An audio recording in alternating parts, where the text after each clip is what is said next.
Hey everyone, today in this video, I'm going to show you how to factory reset the Dreame Matrix10 Pro. If you're interested in the Matrix 10, the link to it will be in the video description, where you'll find links to our top robot vacuum, wet dry vacuum, and cordless vacuum cleaner picks, as well as our daily vacuum deals website, so be sure to shop those links in the description. So, we have our Matrix 10 right here. It's currently powered on. We got to open up the top cover. And to the left of this Wi-Fi indicator light, there's a tiny little reset button. So grab a SIM removal tool, something really tiny that you can go in there and you're gonna press down for a couple of seconds till we hear a voice prompt. Restoring to factory settings. Once you hear that, restoring to factory settings, you're all set. Just give it a couple of minutes here to work through resetting itself. It's gonna turn off, and then it's going to turn back on and you'll be ready to go. But right now you'll notice we have no indicator lights here, so we can just wait for everything to reboot back up once the factory reset is finished.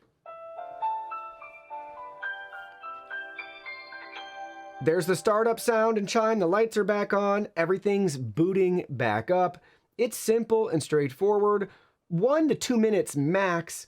When you press that button, you'll be all set and ready to go.